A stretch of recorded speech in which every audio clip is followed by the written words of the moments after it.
I never believed in haunted apartments. I never believed in shadows moving without reason. But when I first stepped into 9C, I realized I had been wrong about everything. The key turned in the lock with a metallic click that echoed unnaturally loud in the empty hallway. The moment the door creaked open, I was hit by a smell, a mix of old dust, mold, and something metallic, like blood long dried. It clung to the walls and floorboards. Even before I stepped inside, I could feel it. The apartment was alive. I dropped my bags on the floor. My shoes squeaked against the old tiles. The floorboards groaned as if protesting my presence. I shone the flashlight across the apartment. Shadows twisted in corners in ways that shouldn't have been possible. The room seemed deeper than it actually was, as if the walls themselves were stretching, waiting. And then I heard it. A whisper, soft, distant, yet unmistakably real. Finally, you're here. I froze. My heart thumped violently in my chest. My mouth went dry. Hello? I called out, voice barely above a whisper. Silence. Just the faint hum of the building settling. I laughed nervously. Great. First night, and I'm already imagining things. But then came the knock. Slow, deliberate, from the wall near the bedroom. Not light, not playful. A heavy, deliberate thump, like someone counted my seconds. My pulse spiked. Don't sleep. I wanted to run. Every instinct screamed to leave now, but my feet were rooted to the spot. I tried to convince myself it was the pipes, the wind, my imagination. But the whisper came again, this time inside my head. I know you. I see everything you do. I stumbled back, flashlight shaking. I surveyed the room. Everything seemed normal on the surface. A sofa, a small kitchen, peeling wallpaper, yet the shadows were moving subtly, unnaturally. The edges of the ceiling darkened. The corners deepened. Then I noticed the crawl space panel. Behind peeling wallpaper in the living room, a small, rusted door. My hand shook as I pushed it open. Inside, blackness stretched infinitely. The smell hit me first. Decay, damp wood, and something alive, something waiting. The walls were scratched, frantic, desperate, like hands clawing to escape. And then I heard it. I've been waiting. I slammed the panel shut. Silence. For a moment. Then came slow, deliberate knocking right next to my bed. I jumped, stumbling backward.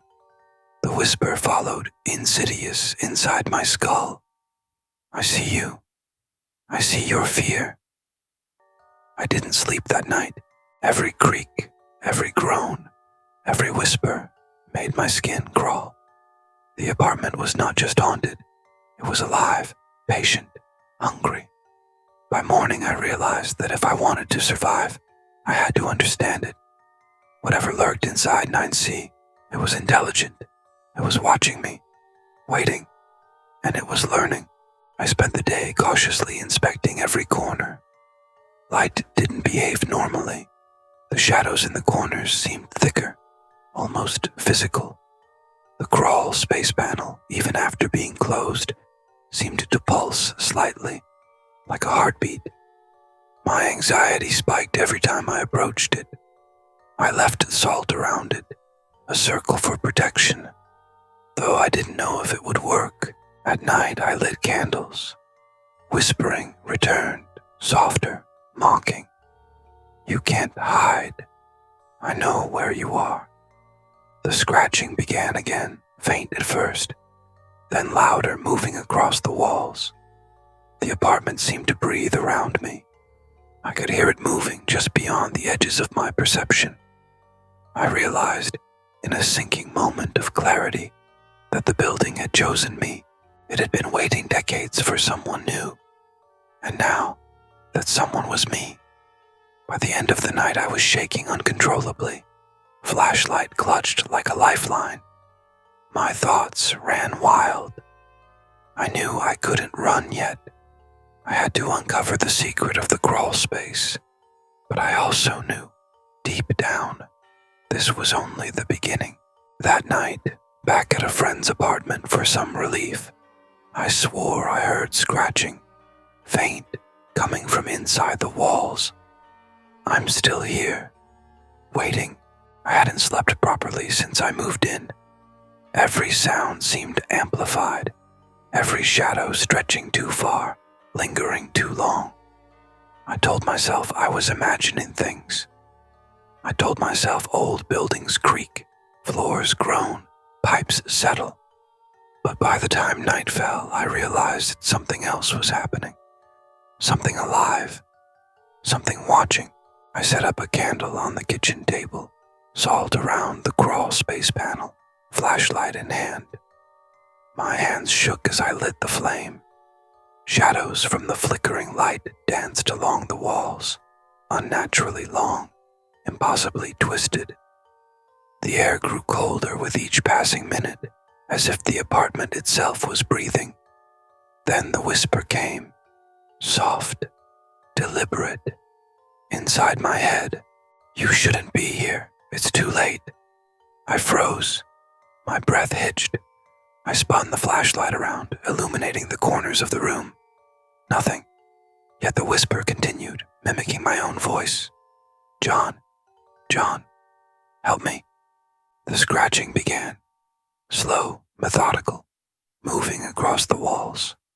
I could hear it in the ceiling, in the floor, in the very air around me. My flashlight flickered violently. I clenched the baseball bat in both hands. The shadows stretched along the walls, curling like smoke, moving toward me. I forced myself to breathe, slow and deep, trying to stay calm. I moved toward the crawl space panel. My hands trembled violently. I pushed it open. Inside, darkness, blacker than night itself, writhing as if alive. The smell hit me immediately. Decay, damp wood, something rotting, something breathing. I've been waiting. I've been so patient. I slammed the panel shut, backed away, my chest heaving. The whispers now screamed, louder, sharper. I see you. I know your fears. You cannot escape. I ran to the living room, knocked over a chair in panic. The shadows followed, stretching along the walls, flickering with the candlelight. I noticed the scratches on the floorboards. They weren't random. They formed words.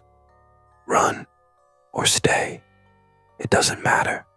I wanted to scream. I wanted to leave. But I couldn't. I felt trapped. The apartment had me. Every instinct screamed to fight or flee.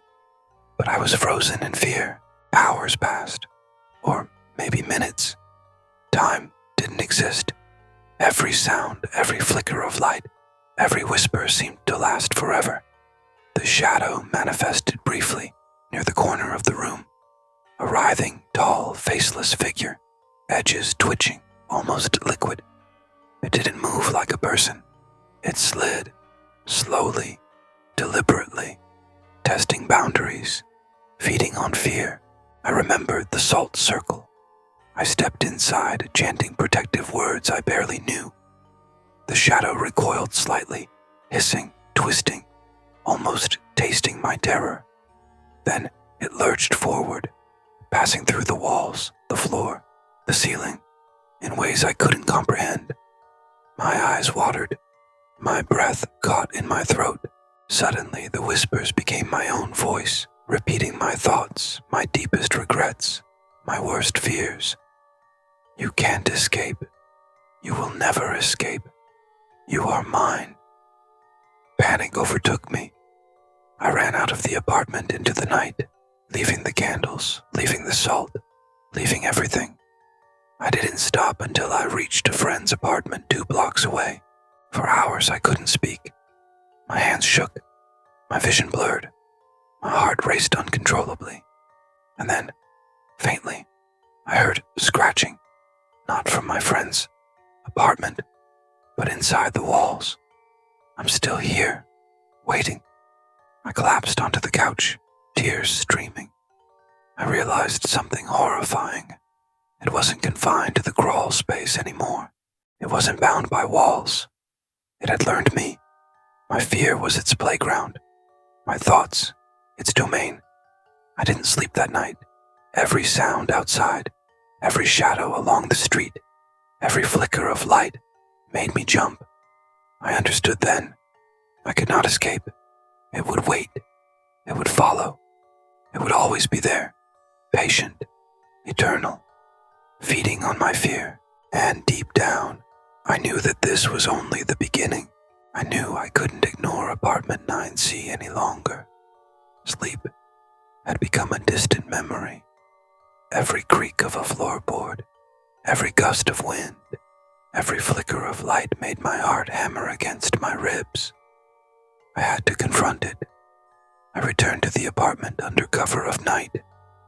The hallways were silent, almost reverent, as if the building itself knew I was coming. My flashlight's beam cut through the darkness, illuminating peeling wallpaper and cracked tiles. The air smelled worse than I remembered, stale, metallic, and alive. The moment I stepped inside, the whisper began, faint but deliberate. You shouldn't have returned. The temperature dropped immediately. My breath formed the clouds in the air. Shadows stretched along the walls, coiling unnaturally. I tried to step forward, but my feet felt rooted to the floor. I approached the crawlspace panel, hand trembling, my flashlight illuminating every inch of it. The scratches on the door seemed fresh, deeper, frantic. I pushed it open slowly, trying to prepare myself for what I might see. Inside, darkness wriggled and pulsed like liquid shadow. The smell of decay and damp wood hit me like a physical force. Then I saw it. Edges twitching, form impossible to define, but unmistakably alive. It wasn't a person. It wasn't solid. But it moved with purpose, almost intelligent, almost sentient. You shouldn't have come. I've been waiting. My flashlight flickered violently. I stumbled backward. Shadows seemed to reach for me from every corner, crawling along the walls, twisting with the candlelight I had brought. My heart pounded so hard, I thought it might burst. I drew a protective circle around myself with salt, desperately chanting prayers I barely remembered. The shadow recoiled, twisting violently, hissing with a soundless scream that made my teeth rattle. Then came the first attack.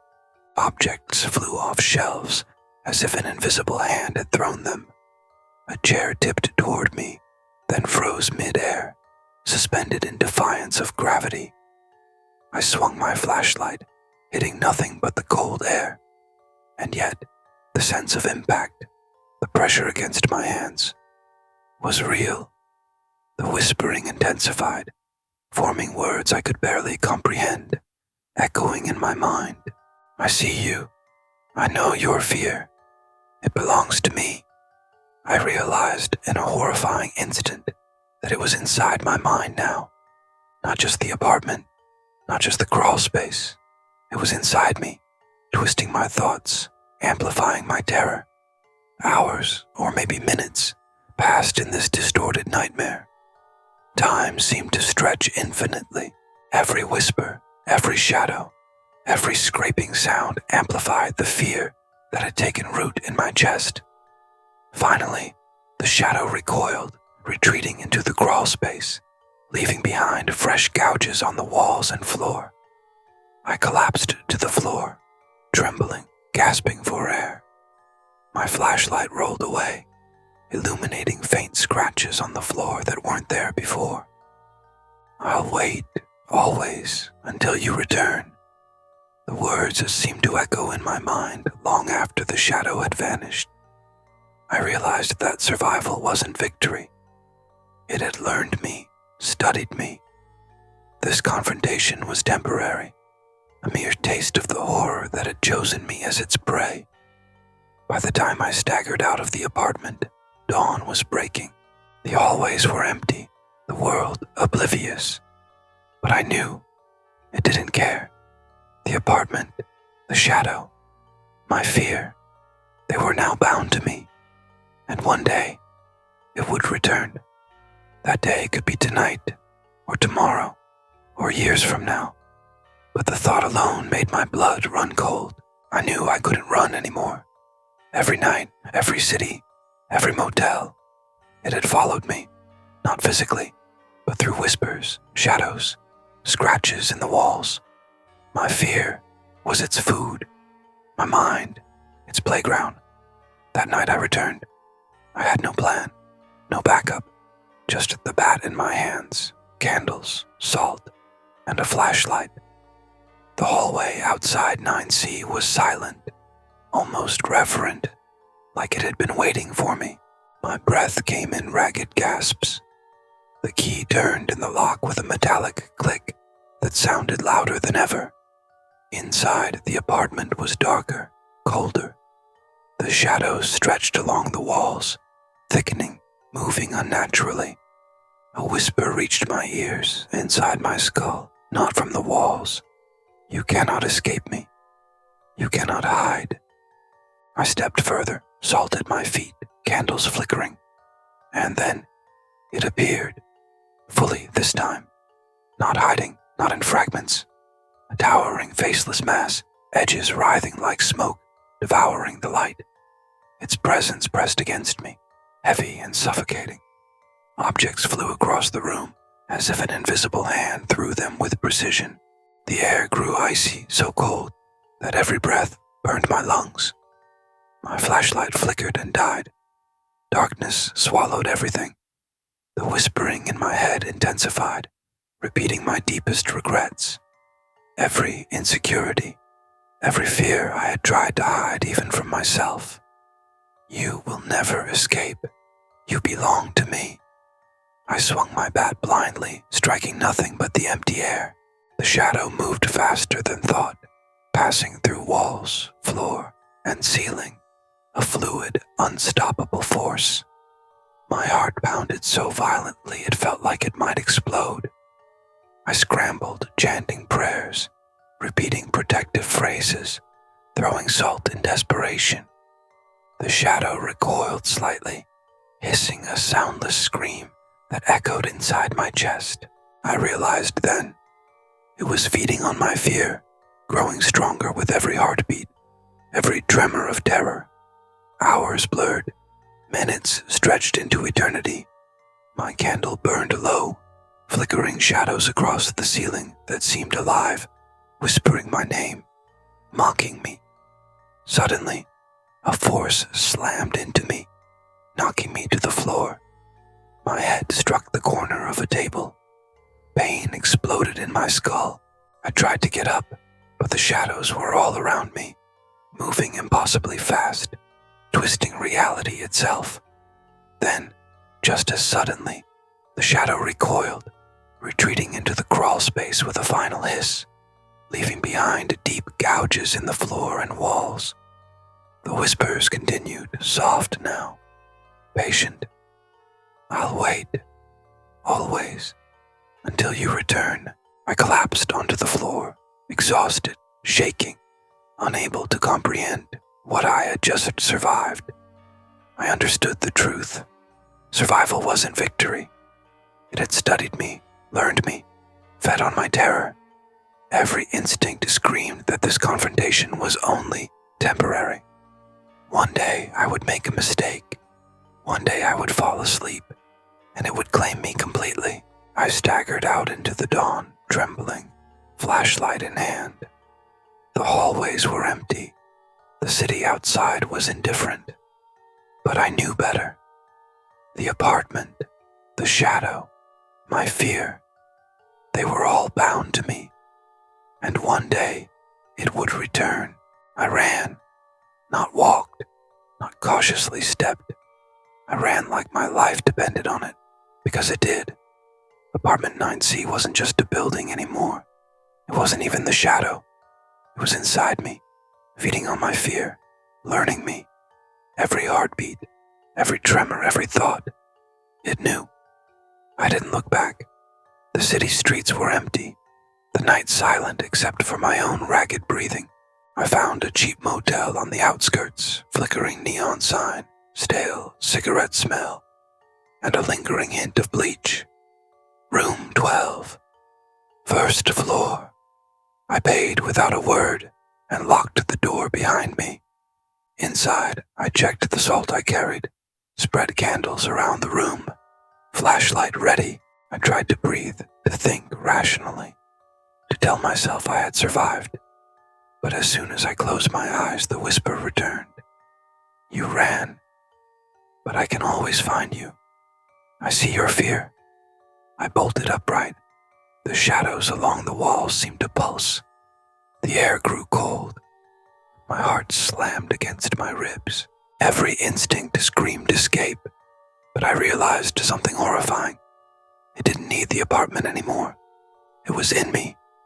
My fear was its prey. Days turned into nights, nights into restless weeks. I moved cities, changed jobs, changed apartments. I tried to live a normal life, but nothing helped. The whispers followed, subtle at first, then louder, sharper, scratching behind walls, faint footsteps when the streets were empty, shadows in corners where there should be none. I realized the terrifying truth. This entity was patient, eternal, and it thrived on my terror. One night, in a hotel far from everything I knew, I woke to faint scratching behind the walls. My eyes darted across the room. I could see fresh scratches etched into the wallpaper, letters forming words. You ran, but I always find you. I know your fear. It's mine. I wanted to scream. I wanted to destroy everything. I wanted to run again, but I knew it would wait. It would follow. Always. Sleep became impossible. Every shadow, every creak, every flicker of light was amplified in my mind. I tried to convince myself I was safe, but the whispers were always there. I'm still here, waiting, always. And I realized the most horrifying thing. It didn't just haunt apartments anymore. It haunted me, my mind, my fear, my life. No matter how far I ran, how many new apartments, new cities, new names, I was trapped. My own fear was its playground, and one day I would fall asleep without protection, without vigilance, and then it would claim me completely. I now live each day in constant terror. Every night I light candles, circle my rooms with salt, and keep a flashlight within reach. Every sound is amplified. Every shadow stretches unnaturally.